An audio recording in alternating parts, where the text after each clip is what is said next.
Ya. Entonces la clase hoy día es análisis estructural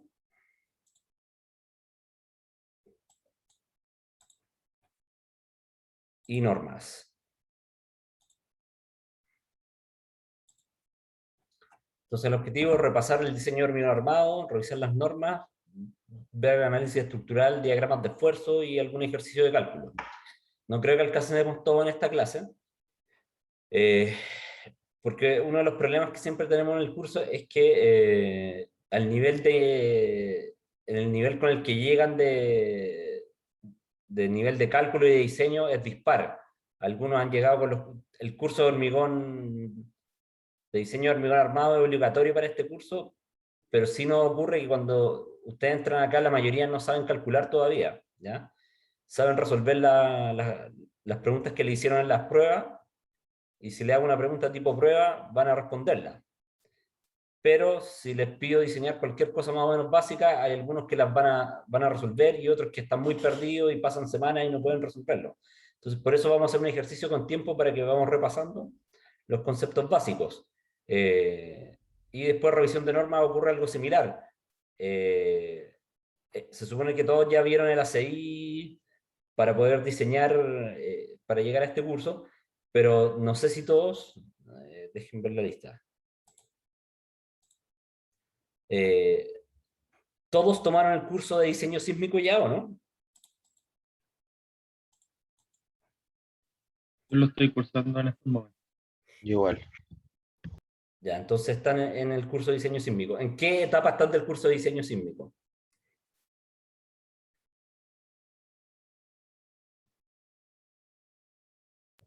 Recién viendo como el tema de los terremotos y esas cosas. Ya. Les recomiendo que traten de ser un poco más específicos, como porque el tema de los terremotos suena muy amplio, pero El profe está como contextualizándonos qué son los terremotos, dónde vienen y cómo afectan. ya, una pregunta, pero previo al curso de diseño sísmico está, si mal no recuerdo, análisis, no me acuerdo cómo se llama, que es donde ven Dinámica de estructura. análisis de estructuras, No, dinámica de estructura, eso eso, está. análisis dinámico, que era como se llamaba cuando lo tomé yo. En análisis dinámico vieron el tema de los espectros de aceleración, ¿cierto? Sí, sí. Ya, entonces entienden por lo menos el concepto de un espectro de aceleración, todos lo han visto, saben cómo, cuál es el principio.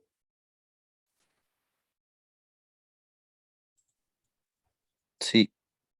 Ya. Bueno, entonces en ese sentido no, esta clase es un poco para que nivelemos y lleguemos a unos conceptos básicos que todos podamos entender, ¿ya? Entonces, si tienen dudas, vayan preguntando, porque este es el minuto que la idea, el objetivo final de repasar y revisar es que nos nivelemos para que todos estemos hablando un idioma más o menos igual. No es como que digo ya, calculemos algo y el que sabe calcular y pone para el cálculo lo calcule rápido y los demás queden perdidos y pase otro semestre, otro curso sin que hayan aprendido el fondo del tema, ¿ya? Ese es el objetivo. Entonces, primero, diseño de hormigón armado. ¿Cómo funciona el hormigón armado? Esta es una típica estructura de hormigón armado de marco. Tenemos pilares, vigas, capiteles, losas. Si se fijan, esas losas incluso son prefabricadas, así que estas vigas son en, pilares y vigas son en sitio, y al parecer las vigas son, o sea, las losas son prefabricadas. Entonces lo primero es que me interesa que entiendan bien la física que está ocurriendo detrás del hormigón armado, porque muchas veces saben que hay que poner fierro, pero no sé si entienden bien cómo funciona. ¿Alguno puede dar una pequeña explicación de eso?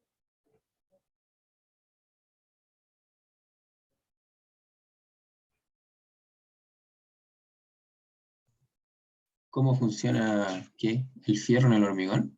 Sí, en la estructura de hormigón armado. ¿Entienden bien por qué no es hormigón puro, por ejemplo? Ah, Porque por no tiene la... resistencia a la tracción. Ya, perfecto. Es porque el hormigón tiene una muy buena resistencia a la compresión, pero la tracción tiene un límite relativamente bajo. Entonces, cuando se supera la tensión de tracción, se fisura y ya deja de trabajar en ese sentido. Entonces, por eso se refuerza con acero, que por eso está esta foto como este jeans roto, que estas costuras están trabajando un poco como sería el equivalente a colocar la enferradura en el hormigón. Entonces es importante eso, que sepan físicamente lo que está pasando allá, porque es muy importante que se imaginen por dónde van a pasar las grietas y es por ahí donde tienen que colocar las barras de acero. Y lo otro, que por algo hay que cumplir largos de empotramiento, ganchos de anclaje, porque por mucho que uno ponga la enferradura, no es llegar y ponerla y por arte de magia esta funciona, sino que tiene que tener un largo anclaje, por eso las barras tienen cierta forma, para que poder trabajar mejor en conjunto con el hormigón. ¿Ya? Este es un video, voy a poner la carpeta que lo tengo.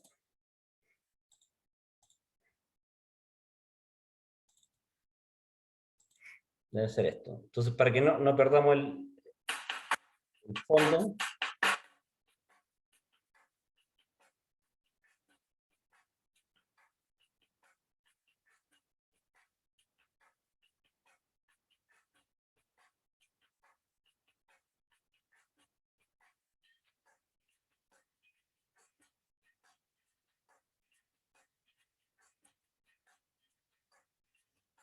Entonces acá están cargando la viga y marcan cómo empiezan a aparecer las grietas y fisuras.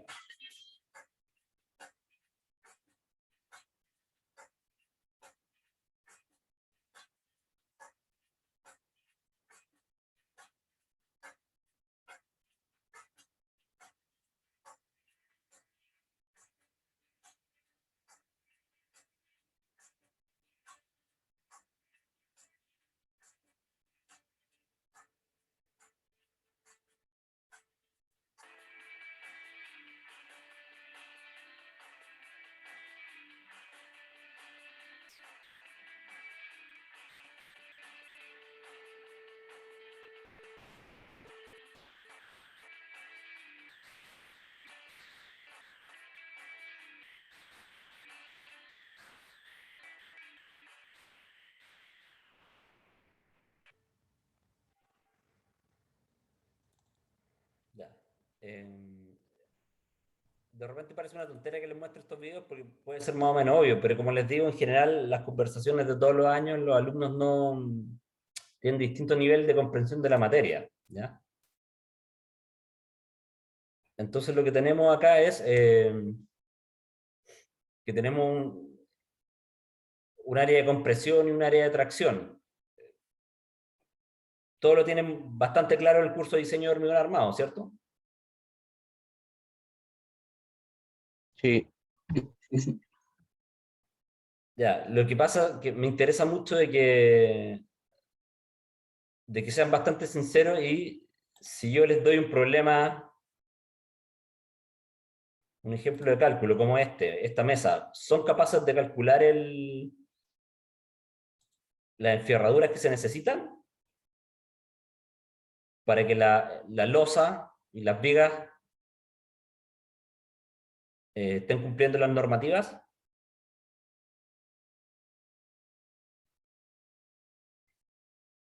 Yo creo que personalmente no podría. Ya, O sea, me acuerdo como de hormigón estructural, pero quizás tendría que, no sé, revisar los apuntes para poder hacerlo. Así ahora no podría hacerlo. ya. Sí, el tema es que por eso me interesa que presten mucha atención en esta clase, porque les voy a pedir que lo hagan y lo van a tener que hacer a través del semestre para que diseñen las conexiones, los nudos, las piezas. Eh, entonces, acá lo que me interesa no es que se aprendan una metodología de cálculo, sino que entiendan el fondo del asunto, ¿cierto? Este diagrama lo han visto 1000 veces en clase, no es la primera vez que lo han visto, ¿cierto? Entonces, nosotros, por una carga superior distribuida o puntual, la distribución interna de fuerzas las podemos traspasar básicamente a esto: una compresión superior, llegamos al eje neutro, y después abajo se fisura y se tracciona y empieza a trabajar el acero. ¿Ya? Arriba la distribución de fuerza no es pareja, pero a través de los ensayos se hace una discretización de que 0,85F'(C) se transforma en un rectángulo, y ese rectángulo tiene un eje central, donde podemos enfocar toda la fuerza C y se produce un brazo de palanca, ¿cierto? Entonces, nosotros tenemos que una compresión, la compresión tiene que ser igual a la tracción para que esto esté en equilibrio, si no se está moviendo, ¿cierto? Por un lado la compresión entonces es 0,85F'(C) por la altura de este rectángulo por el ancho de la viga, que acá le puse BW como sale en la norma. Y por el otro lado la fuerza tiene que ser la tensión del acero por el área de acero. Acá dice AS por FI, entendiendo que nosotros ya llegamos al límite justo cuando está en fluencia esto, ¿cierto? Porque en realidad antes de que aparezca, antes de que se llegue a fluencia, este es un F que puede ser variable, ¿ya? Entonces las fórmulas clásicas de cálculo son esas. Uno puede despejar, sacar el tamaño del A, o puede suponer el tamaño de A y llegar a la enferradura, ¿ya? Todos tienen claro este estado de límite último, ¿cierto? Que es con el típico que han diseñado para pasar el curso de diseño de hormigón armado. ¿Alguien tiene alguna consulta, alguna duda? ¿Algo que no haya entendido que quiere consultar?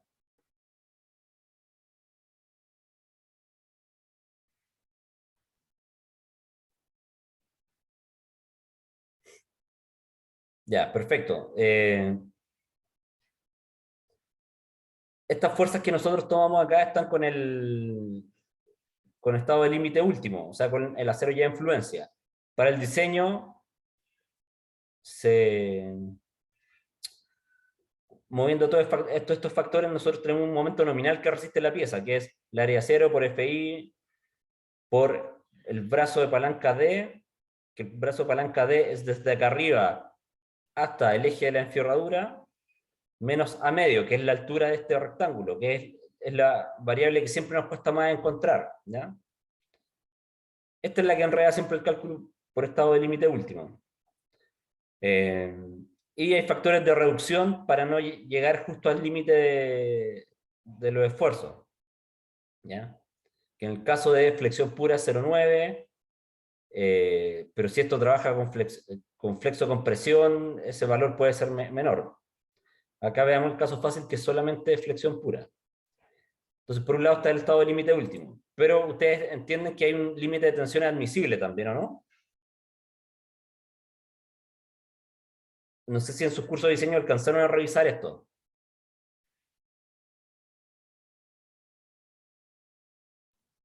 No, pero tensión admisible se refiere a la forma de diseñar.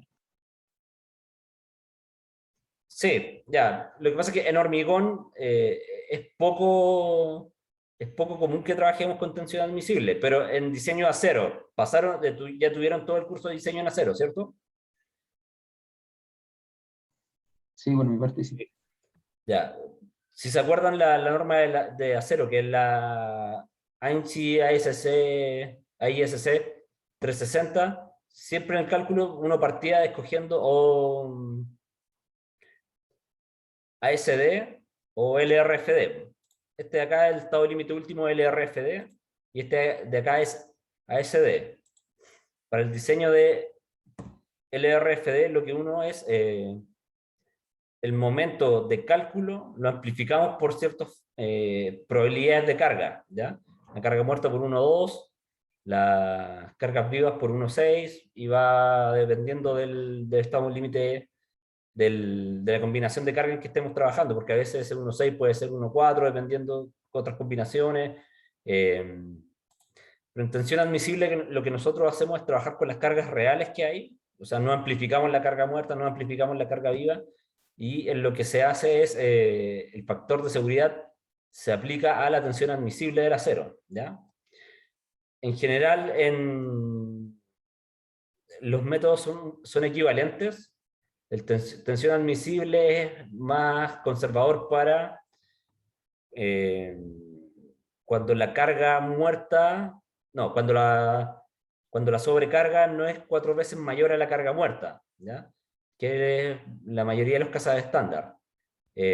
Para diseños de de locales comerciales donde te pueden exigir mucha carga viva, puede ser que la tensión, que el LRFD o el estado límite último sea el que esté dominando. Pero por normativa uno siempre tiene que calcular con los dos estados de límite, o sea, con los dos sistemas de diseño y quedarse con el caso más conservador. Eso lo tienen claro, ¿cierto? Yo no sabía que se tenía que calcular con los dos. Pensaba que podíamos elegir.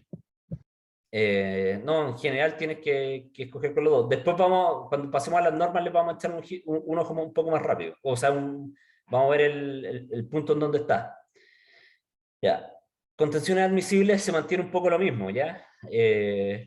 Porque físicamente dentro de la sección está pasando lo mismo. La compresión, después la tracción, y nosotros lo que estamos haciendo es... tenemos el rectángulo de compresión y que se genera un brazo de palanca entre el centro de gravedad de la compresión y la tracción. Entonces, acá lo que está ocurriendo es que no les vamos a pedir al acero que llegue a la fluencia, ¿ya? Vamos a aceptar una fracción de la fluencia en el acero.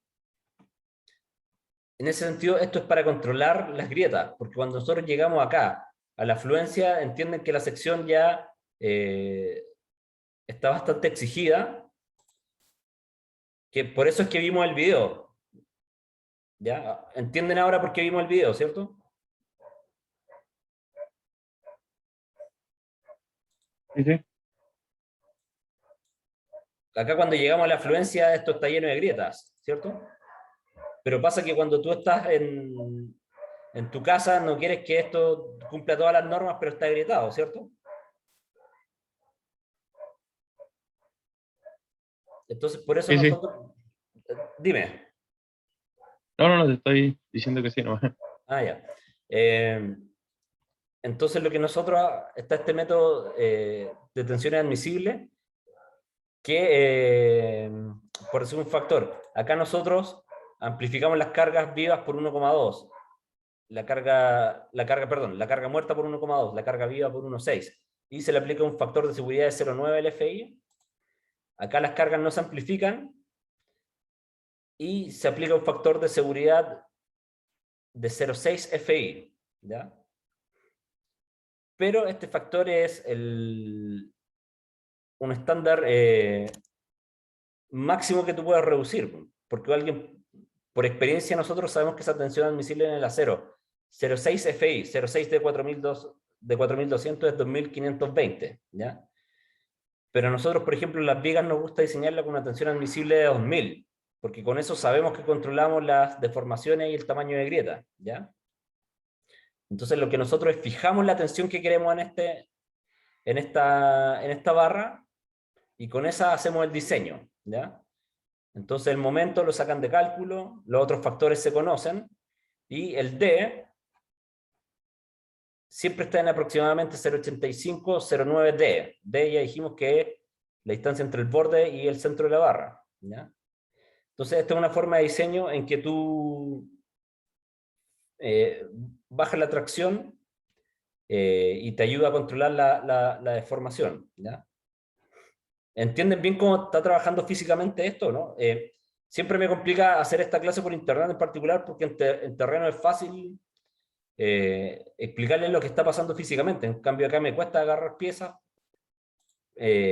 incluso viendo el video, muchas veces no me queda tan claro si a ustedes les pasa, les llega la información, pero si esto fuera hormigón puro, después de cierto esfuerzo, esto se va a ir y se va a romper, ¿cierto? Eso lo tienen claro.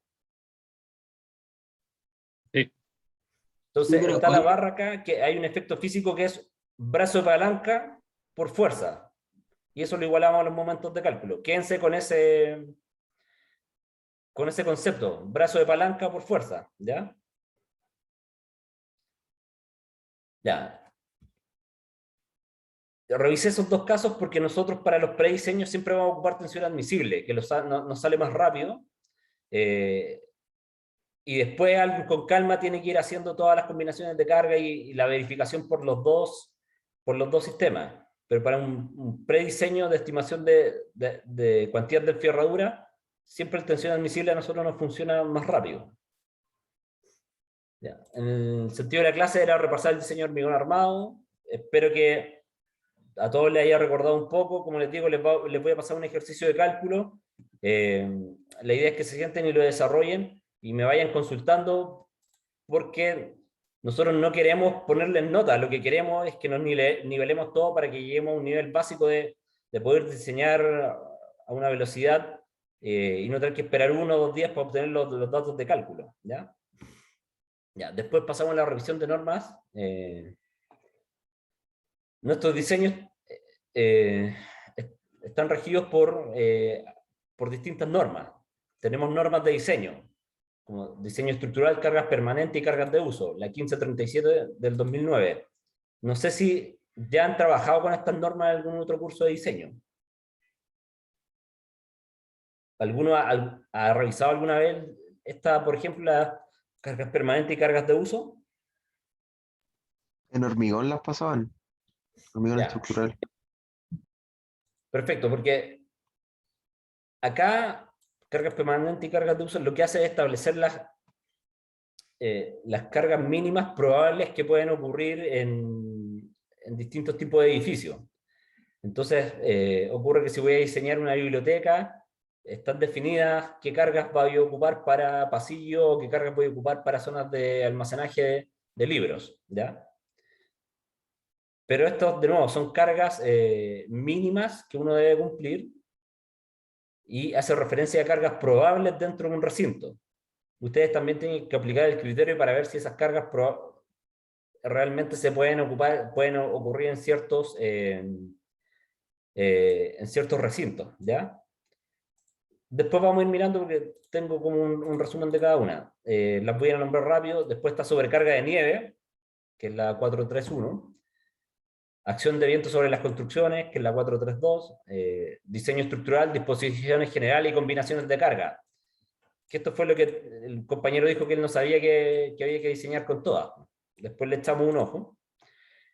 Diseño sísmico, estructura de instalación industrial, en la 2369, que en general es la que rige el diseño sísmico de las estructuras prefabricadas. Después tenemos diseño sísmico de edificios, la 4.3, que probablemente es la que más conozcan. No sé si ahora en el curso de diseño sísmico ya empezaron a ver la 2369 o no.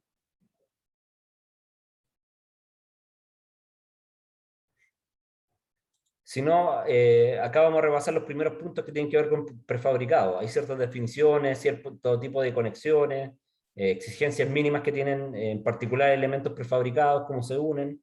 Pero lo vamos a revisar en el transcurso del curso. Si se fijan, tenemos diseño de cálculo estructural y conexiones, ¿ya? Conexiones está bien mezclado con la 2369. Y con el tiempo han ido apareciendo normas más específicas, como diseño sísmico de edificios con aislación.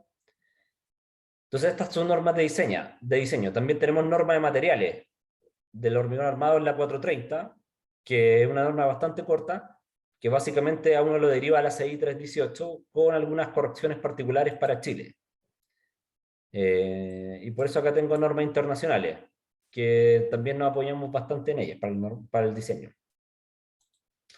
Entonces, norma chilena, diseño estructural y cargas permanentes. Acá está un extracto. Perdón. Entonces tenemos tablas donde definen los recintos a los que uno va a destinar el edificio que está diseñando y te definen la carga que va a utilizar. Esto está en kilopascales, que el equivalente es 1 kilopascal es 100 kilogramos por metro cuadrado, ¿ya? Que quizás ese número para mí es más fácil, porque 100 kilos, todo el mundo ubica más o menos lo que es 100 kilos, ¿cierto? En cambio, 3 kilopascales es un número raro. Si uno le pregunta al tío, oye, ¿cuántas personas son 3 kilopascales? Se enreda, ¿cierto? Pero si alguien le pregunta a algún tío, ¿cuántas personas son 300 kilos? Te puede dar una respuesta un poco más rápida, ¿cierto? Entonces, por ejemplo, tenemos para oficina. oficinas privadas sin equipo, la sobrecarga de diseño son 250 kilos por metro cuadrado. Eso quiere decir que la probabilidad de que se esté cargada una oficina privada es 250 kilos por metro cuadrado. Pero, por ejemplo, una oficina pública es de 500 kilos por metro cuadrado, porque una oficina pública hay más tránsito de personas, pueden haber aglomeraciones, puede ser que en un momento todos salgan rápido y se encuentren en los mismos sectores. Por eso una oficina privada, que generalmente son más chicos, uno va atiende con horas, agendan una menor cantidad en algún minuto, la probabilidad de que se junte mucha carga es más baja que la probabilidad de un banco, por ejemplo, que fin de mes, antes de las 2 de la tarde, todo el mundo llegaba al mismo tiempo, ¿ya? Entonces, esta norma describe las cargas mínimas que uno debe utilizar en los diseños, ¿ya?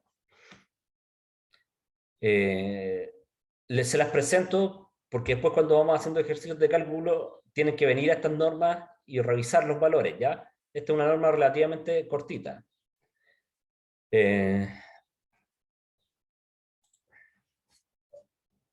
Por ejemplo, acá sale teatro de estadio, áreas con asientos fijos, 300 kilos por metro cuadrado, áreas con asientos móviles, 500 kilos por metro cuadrado, ¿ya? Pero, por ejemplo, también tenemos viviendas, áreas de uso general, 200 kilos por metro cuadrado, o sea, las viviendas, en los departamentos de ustedes, en las casas, deberían estar calculados con 200 kilos por metro cuadrado. Y balcones, 300 metros cuadrados, que no excedan los 10 metros cuadrados, o sea, perdón, 300 kilos por metro cuadrado, ¿ya? ¿Se entiende cómo se lee esta tabla, cierto? ¿O alguien tiene alguna consulta?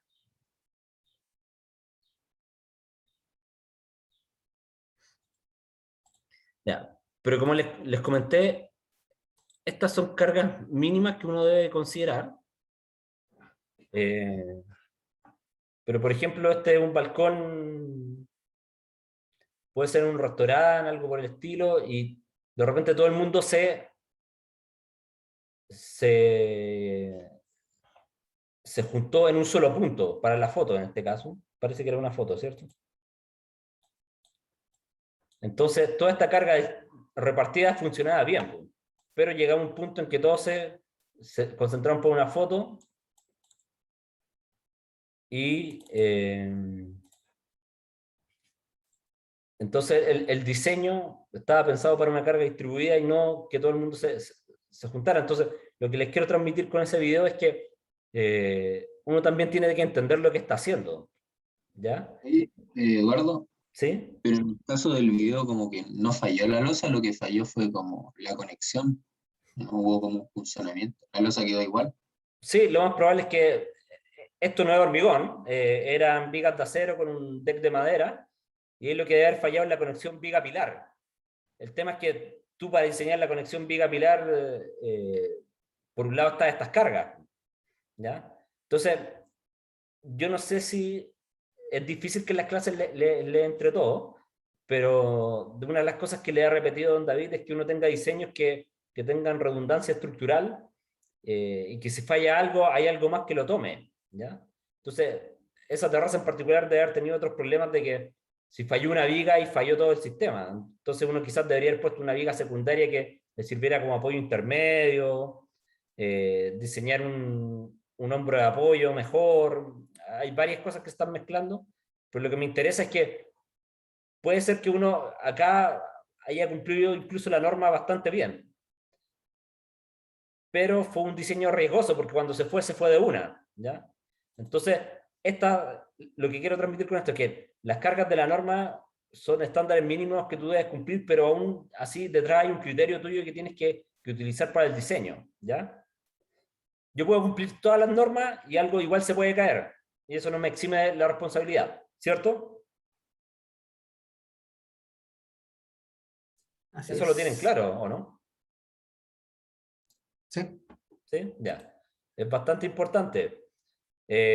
Porque a mí me suele ocurrir de que la gente dice, pero si yo hice mi trabajo, hice lo que me dijeron, hice la norma, hice esto, y pasa algún problema y después todos empiezan a citar la norma en vez de entender de que de que la norma no es las leyes de los 10 mandamientos.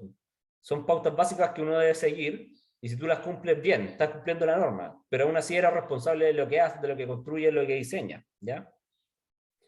Entonces nos han pasado casos de que estructuras bastante grandes, potentes, tienen un punto de carga central, y si ese punto quedó mal diseñado o se sobrecargó un poco, toda la estructura hacia arriba falló. Y después uno empieza a revisar y todo el mundo cumplió las normas, todo el mundo hizo todo lo que correspondía y aún así falló. Cuando lo más lógico era olvidarte un poco las normas y ver dónde va a fallar esto. No me refiero a olvidarte y no cumplirlas, sino que no estar cumpliendo una listado de chequeo de que yo hice esto, y perder el objetivo, que es que la estructura se comporte bien, y que si llega a fallar algo, tenga otros sistemas de respaldo, ¿ya? Las normas hay que cumplirlas, pero no son el objetivo, ¿ya? Es como, no sé, pues si uno juega un partido de básquetbol y cumple todas las reglas, igual pierde. No, tenés que cumplir las reglas, no hacer ciertos fouls, pero igual tenés que meter los puntos, ¿ya? Pues diseño estructural, disposiciones generales y combinaciones de carga, que esta es la que conversamos un poco. Diseño estructural, si quieren le echan un ojo, si se fijan incluso don David estaba metido en la norma. Y tenemos combinaciones de carga, acá tenemos las combinaciones LRFD. Entonces 1.4 DET, ¿cuántos son en la carga muerta? 1.2 DET más 1.6 de la carga viva. Después siguen a la página 11 y está el resto de las combinaciones de carga que ustedes tienen que cumplir siempre. Y después tenemos combinaciones de carga incluyendo, y combinaciones básicas. El método de diseño de tensión es admisible. Entonces, si se fijan acá aparecen las mismas cargas definidas, pero no están amplificadas. Existen algunos casos en que se combinan y están reducidas, ¿ya? ¿Qué ocurre? En acero, ustedes siempre han visto el diseño con LRFD, y es lo que se acepta, y uno cuando entrega los proyectos pone que el agrietamiento es parte natural de la estructura, se acepta que hayan fisuras y grietas en el hormigón, ¿ya? En acero, lo más probable es que tengan la planilla cargada con que revise los dos métodos en paralelo. Les voy a mostrar una planilla, espero no enredarlos con esto.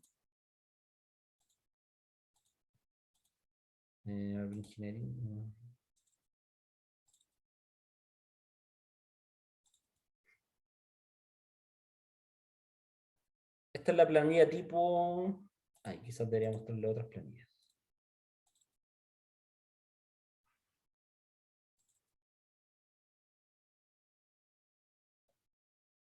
Esto es para diseños que estoy constantemente haciendo. Si se fijan, acá están todas las combinaciones de carga. Entonces, saco las cargas por separados por fuera, y después automáticamente del programa ya hice que combinara. O sea, la carga muerta es carga muerta solamente. La carga muerta menos el viento va a la carga muerta menos el viento. Entonces él hace las combinaciones, yo rápidamente detecto cuáles las que son más altas y las que controlan los diseños. Pero si se fijan, llego a unas combinaciones de 51 tipos de combinaciones, ¿ya? Pero la primera vez es lenta. Si después lo hacen en una planilla de Excel, tienen que solo meter la fuerza y van a salir rápidas. Ya, esos son los datos de entrada. Pero por ejemplo acá tengo unas tablas de compresión. Entonces lo que yo estoy haciendo acá es obteniendo la compresión para cierto tipo de perfil y cierta altura. Entonces hasta acá todos los factores son igual, y después tengo ASD y LRFD. Y acá el diseño se separa un poco, que es básicamente tomar la carga nominal y lo divido por 1.67. 1.67 es 0.6 por si acaso. Y acá multiplico por 0.9. Entonces acá la carga de diseño es, para SD es menor que para el LRFD. Pero el LRFD, la carga de diseño es mayor porque hice la combinación de 1,2 por 1,6, y acá el Pmax ocupé 1 y 1, por ejemplo, ¿ya? Todo esto en general es repaso de cursos anteriores. Como les he dicho, la idea es nivelarlos. voy a hacer una pausa de 5 minutos para que conversemos. ¿Alguno tiene una opinión? ¿Le ha servido esto? ¿Tiene alguna duda? ¿Le queda más claro de qué es lo que está pasando? ¿O en realidad está súper claro y no es tan necesario esta nivelación?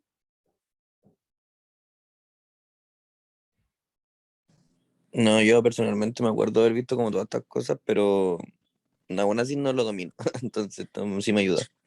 Ya, lo que pasa es que eso es lo importante, porque lo que queremos transmitir mucho en este curso es de que nosotros sabemos que han visto las cosas, pero siempre nos da la impresión de que las saben a nivel de aprobar el curso, más que el del nivel de manejo que tienen que hacer el día de mañana como profesional que lo hace diariamente, ¿ya?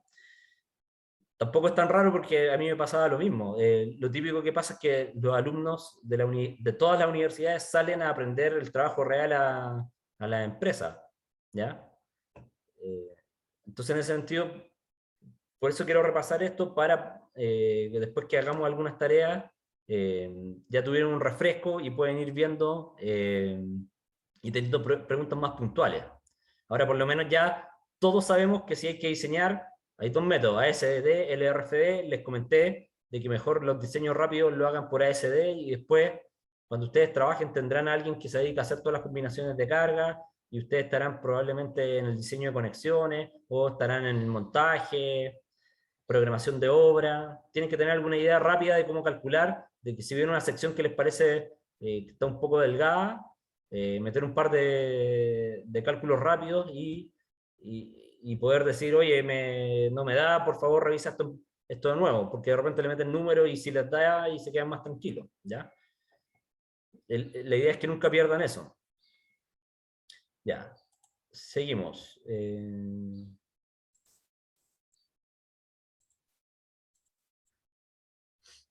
Ya, vimos combinaciones de carga, ASD versus LRFD, que es lo que les digo acá de otras normas. ANSI ASC, que es el de diseño de acero, al principio de cada capítulo lo separaba rápidamente, que es lo mismo que les mostré acá en esta planilla de cálculo que mía interna de la oficina, ¿ya?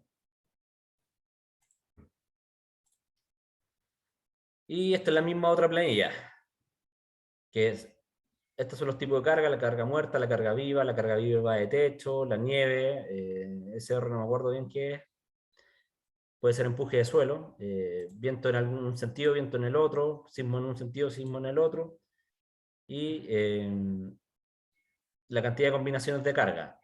Si se fijan acá hay 29, yo cuando les mostré habían 50, es porque a veces el viento va para la izquierda y a veces el viento va para la derecha, entonces estos siempre se empiezan a separar en dos, lo mismo que el sismo, ¿ya?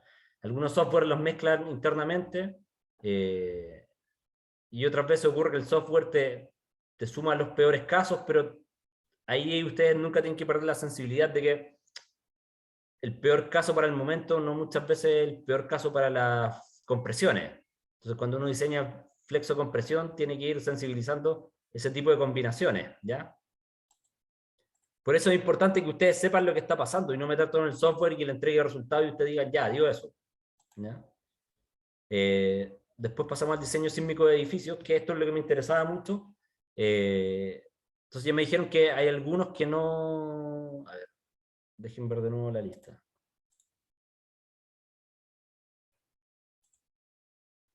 Tenemos 11 personas. ¿Me pueden poner un dedito para arriba o algo por el estilo los que ya aprobaron el curso de diseño sísmico? Quiero hacerme una idea de qué tanto hay que poner esto. O sea, hay que revisar esto.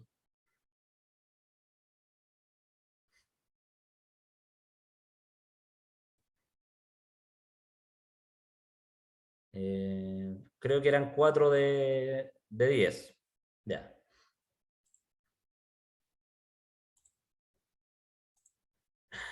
Diseño sísmico de edificios. La 4.3 oficial del 96. Acá lo más importante es que, bueno, están los requerimientos mínimos para el diseño. No se está viendo la pantalla. Por si ¿No? acaso. Ya, perdón. Ya ahí sí. De nuevo, son los requisitos mínimos que uno debe cumplir para el diseño. También hay algunos requisitos máximos, porque también no, uno podría querer calcular un edificio muy, muy seguro y calcularlo ¿cómo se llama esto? Con la fuerza de gravedad, con una aceleración de 1, y la misma norma te dice, oiga, no es necesario, ¿ya?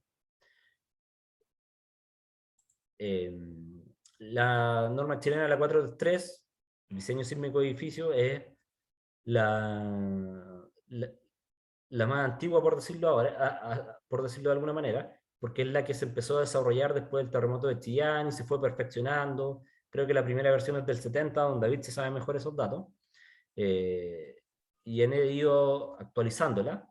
Y este siempre ha estado enfocada en el edificio típico chileno, ¿ya? Que son edificios de muros de hormigón armado, de formas regulares, con mucho muro. En la parte final de la norma hace una descripción de eso, donde generalmente había un 5% de muro en cada dirección para resistir, ¿ya? Entonces esta norma es con la que uno diseña casas y edificios habitacionales, ¿ya? Las cosas más importantes que para el diseño uno lo puede hacer con un espectro de aceleración, que son calibraciones de registros de sismos, que tiene varios factores que los van modificando de acuerdo al tipo de suelo o de la estructura que estemos trabajando, y tiene un método de diseño estático, porque el espectro de aceleración siempre está un poco enfocado ¿cómo se llama esto? En los modelos de cálculos que uno puede hacer en ITAS o SAP. Pero sí, también se define un método estático donde uno aplica fuerzas horizontales en los centros de gravedad de cada piso y tiene alguna distribución que está definida en la norma. Ustedes deben estar un poco más familiarizados, ¿ya? Y después tenemos el diseño sísmico de estructuras e instalaciones industriales. Como les dije, este está principalmente recogiendo la experiencia en el diseño chileno de edificios de hormigón armado con muros, edificios de albañilería, pero con el tiempo las estructuras se fueron diversificando. Entonces, tenemos estructuras industriales como galpones, como edificios para chancadores, estructuras que soportan correas de transporte, el aeropuerto, los hospitales, que quizás tienen una estructuración distinta, ¿ya? Este de acá siempre trabaja con un amortiguamiento de un 5%. El amortiguamiento, para traducirlo de una forma, no es la definición que tiene la norma, pero el amortiguamiento es un poco la representación es la representación de las estructuras interiores que, si bien no son parte del diseño sísmico, siempre ayudan. Aparecen tabiques y elementos secundarios que empiezan a tomar los esfuerzos, ¿ya? Y eso usted en su casa están las piezas que separan, los tabiques de los baños, hay varias cosas, pero si uno va a una industria, uno entra y es un espacio abierto de, no sé, de 20 por 60 metros. En cambio, en un edificio, un 20 por 60 metros nunca está limpio, siempre hay estructuras de ascensor, caja de escalera, un montón de cosas que disipan energía. Entonces, ese tipo de estructuras más abiertas, por ejemplo, no estaban bien representadas en la 4.3 y por eso se trabajó una norma de diseño industrial. Y también hay otros sistemas constructivos que fueron tomados acá, como por ejemplo las estructuras prefabricadas, donde se empezó a revisar, poner ciertas características especiales a los tipos de conexiones, alturas máximas de diseño, cosas por el estilo, ¿ya? Entonces, por eso esta norma de diseño tenemos una más tradicional para viviendas y otra para estructuras industriales, y hay cosas que quedan a mitad de camino, porque un hospital, uno nunca sabe si se aplica el diseño sísmico a estructuras industriales o la 4.3, que es algo más parecido a un edificio de departamentos, por decirlo de alguna manera. Entonces ahí siempre está el criterio del diseñador y también están los objetivos de desempeño, porque de acá la idea es proteger la vida, evitando colapso, entonces se aceptan fallas mientras estén controladas. La 2369, los objetivos son la protección de la vida, pero también la continuidad de la operación. Entonces se puede considerar de que estas tienen normas estándares más altos para que los edificios no sufran tanto daño y puedan seguir trabajando incluso 5 minutos después del terremoto, ¿ya? Vamos a ver los puntos principales durante el curso, pero ustedes estudiensela en su tiempo porque son las normas que van a utilizar mucho en el diseño. Ya, entonces lo que les comentaba, nosotros tenemos...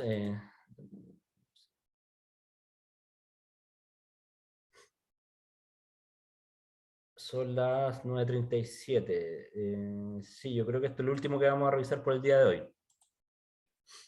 Tenemos esta estructura que es básicamente una mesa de hormigón, que ustedes se pueden imaginar que es un estacionamiento, puede ser una terraza para un restaurante en segundo piso, ¿ya? Entonces una estructura de marco sísmico, 2 niveles, y acá como pongo en el ejemplo se puede habilitar un restaurante.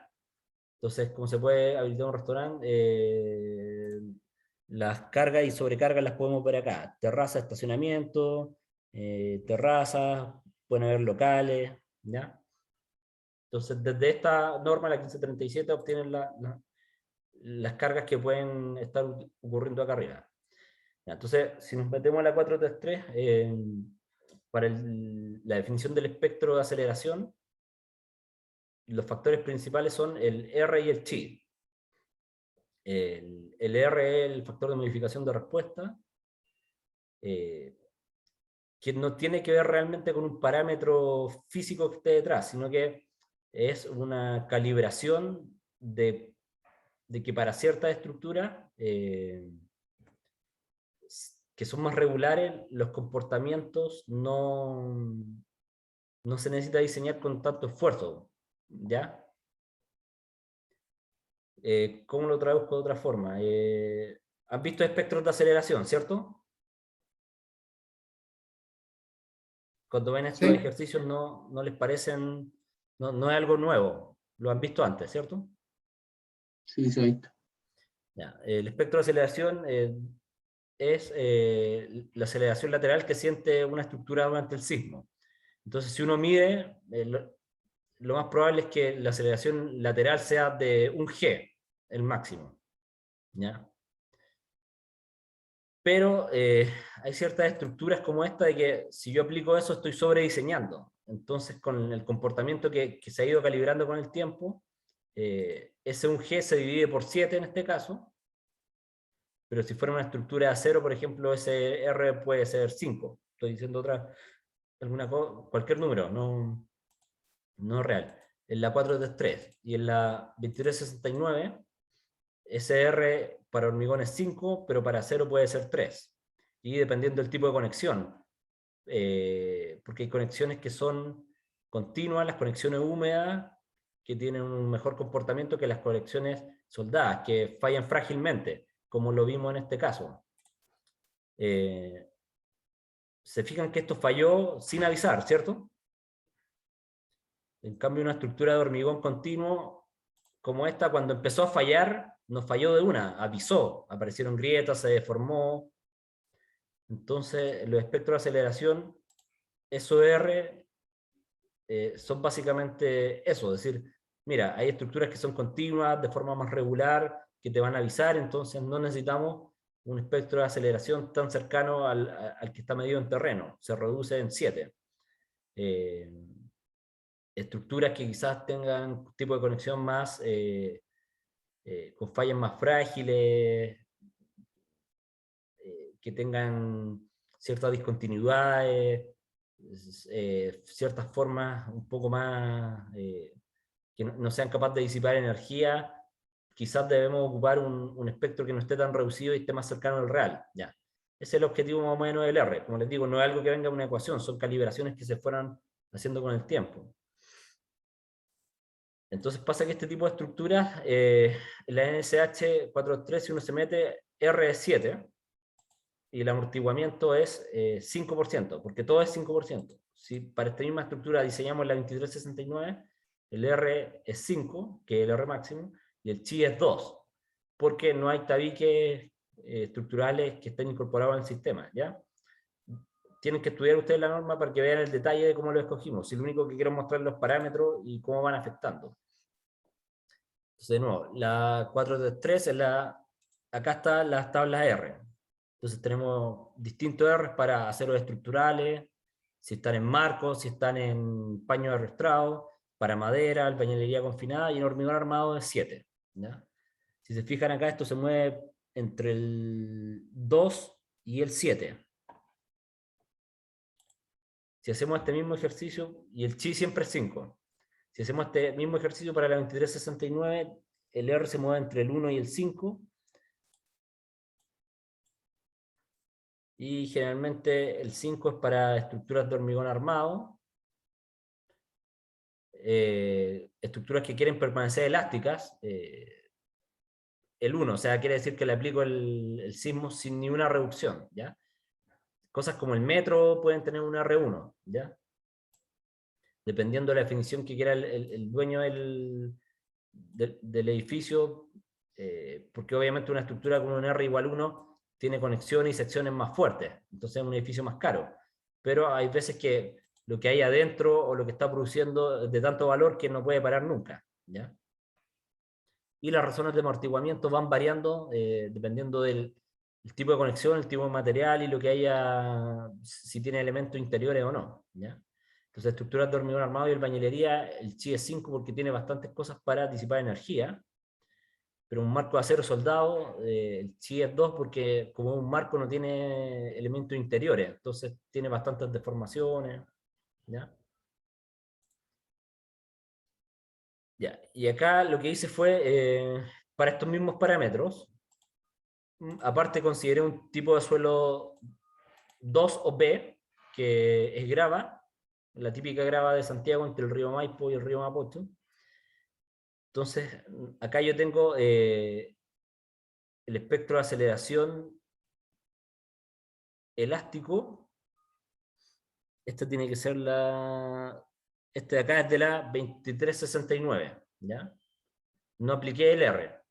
Este de acá es el espectro de aceleración de la 433. Si se fijan, de 0,8 segundos en adelante, como que los espectros son similares, hay unas pequeñas diferencias, se producen bastante diferencias para estructuras de menos de 0,8 segundos, que acá con Don David creemos que la 433 tiene un problema, porque si tú tienes un periodo por acá de 0,2 segundos, estás diseñando para una fuerza de 0,6, por decirle algo. Pero si la estructura se empieza a desquebrajar, se le sale un muro, se le rompe algo, el periodo de la estructura va a aumentar y va a sufrir una mayor aceleración. Entonces, esas son las cosas que, si bien la norma tienes que cumplir ciertos mínimos, tienes que saber lo que está ocurriendo con la norma. Ese problema se arregló en la 433. Para que no te ocurra esta curva en ascenso para periodos bajos, se definió un plató que iguala todo esto. Entonces, si algo le empieza a fallar a la estructura, no va a tomar más carga, ¿ya? Ya está con esa carga en tu diseño. Y después el espectro elástico, que son los espectros los espectros de la norma para tu diseño. Agarra los espectros elásticos y los divides por ese factor R, que es para calibrar por el comportamiento. Si se fijan entre las dos normas, ambos espectros son relativamente similares, ¿ya? Quedan 15 minutos.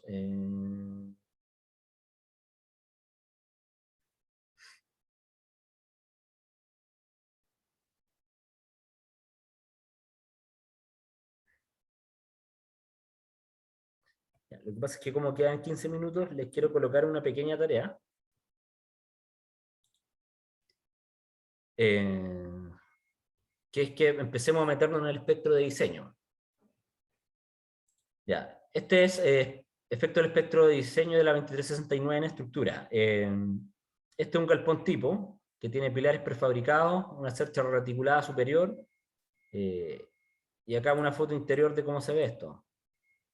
Acá está el pilar prefabricado, la cercha superior, e interiormente estos tipos de galpones tienen estructuras pero que no son solidarias a la estructura resistente principal, ¿ya?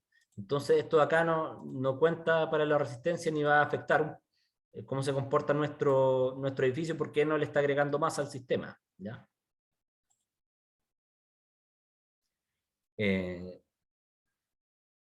Esto de acá lo hice una simplificación, ¿ya?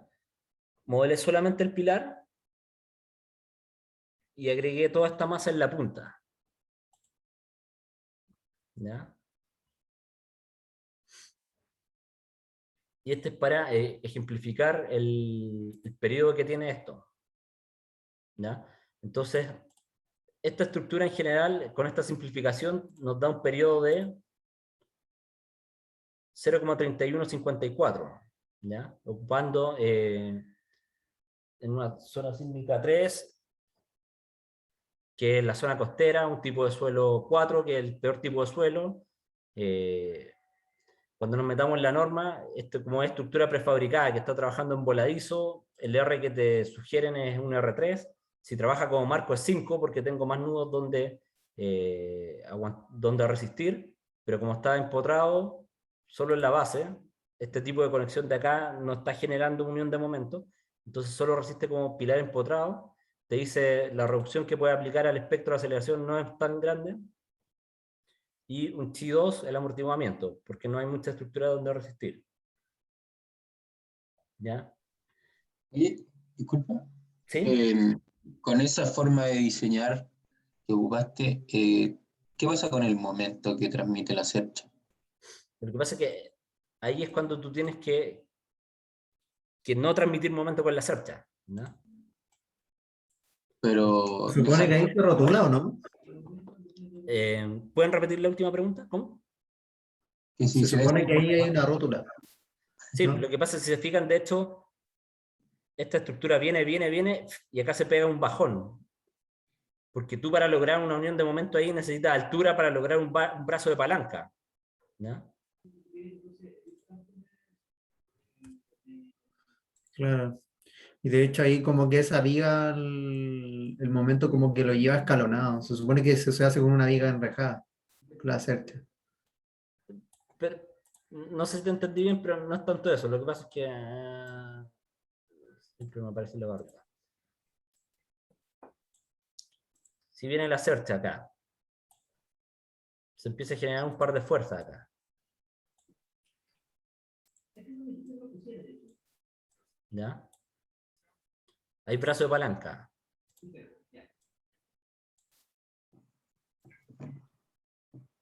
No sé si se fijan que este tiene, por decirlo acá, si esto de acá es 50 centímetros, acá tiene 80 centímetros para empotrar. Pero esto de acá, eso no se alcanza a generar, ¿no? Te empiezan a aparecer, para que esto empotre realmente, te empiezan a aparecer fuerzas muy fuertes, que en realidad no hay conexión que lo soporte. Entonces esto empieza, bueno, voy a volver, no mentira. Empiezan a aparecer esas fuerzas. Entonces, lo que hace uno acá es colocar una placa, y conecta con perno de alguna forma que puedan transmitir esas fuerzas, ¿ya? Desde la cercha hasta el pilar. El problema es que no me quedaron bien estos tamaños porque acá hay un momento.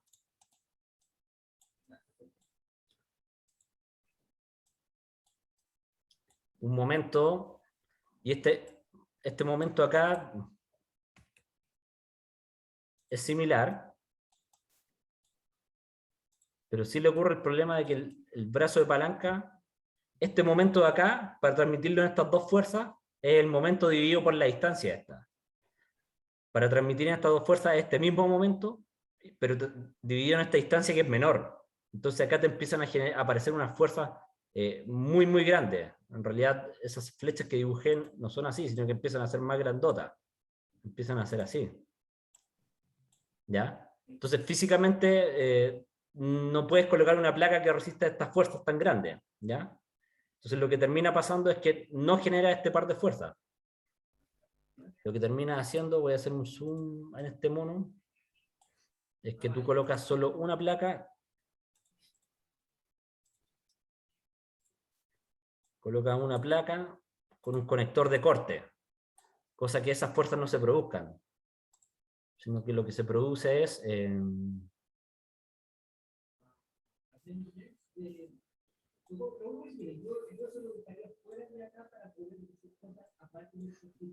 Físicamente no hay algo que pueda generar ese par de fuerza, entonces se produce una rótula y solo se produce un corte, ¿ya?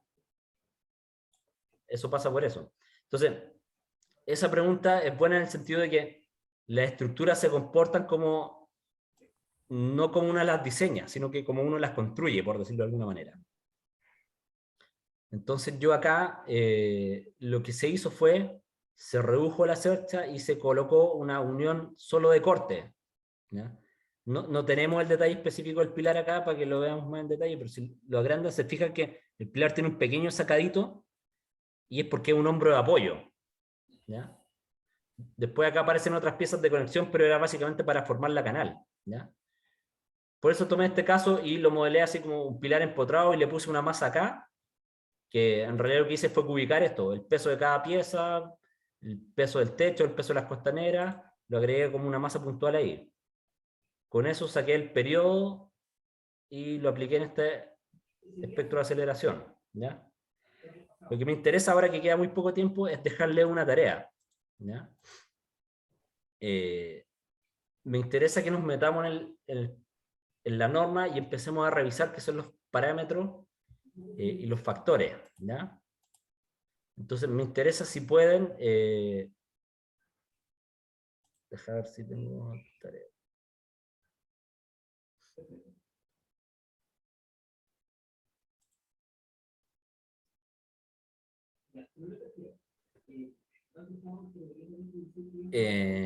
Les voy a subir un Excel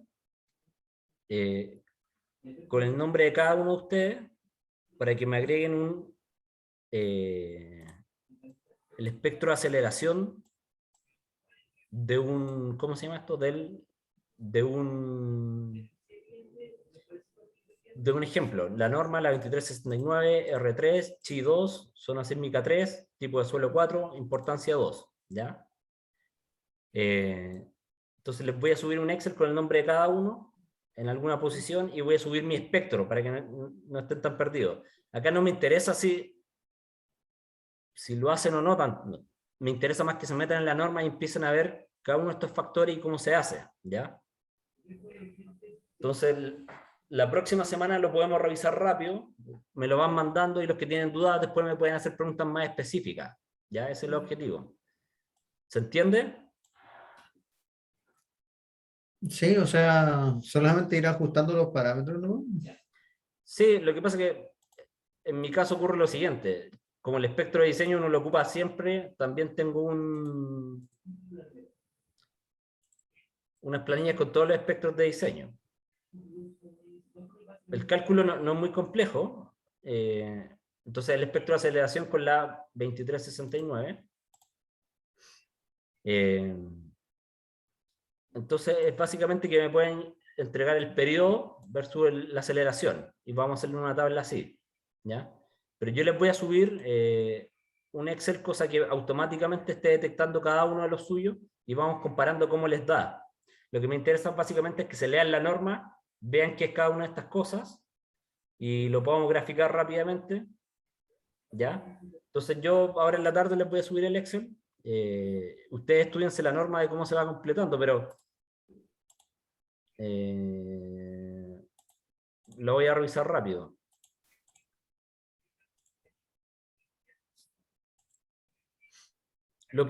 Estas cosas sirven para varias cosas. Primero, no sé si todos tienen la 2369. ¿Todos la tienen?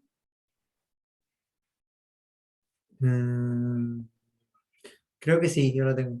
Ya, entonces si te fijas, si no les pido la tarea, la próxima semana vamos a hablar y hay muchos que o no se la revisaron y ni siquiera saben si la tienen o no. Y cuando se metan, van a decir, chuta, verdad que no la tenía. Entonces va a pasar una semana más en que la miren. Entonces esto les sirve para sentarse, empezar a mirar. El espectro de aceleración es un gráfico de aceleración, perdón, de periodo versus aceleración, ¿ya? Entonces para este periodo variable, este SEA te entrega. Es una función básicamente, ¿ya?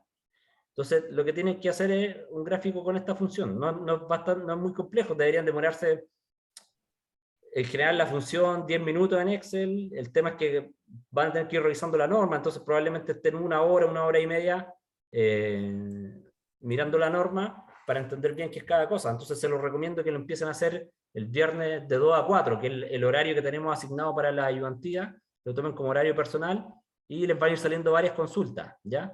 Entonces les voy a subir ahora en la tarde un Excel donde pueden ir rellenando su espectro de aceleración a material docente.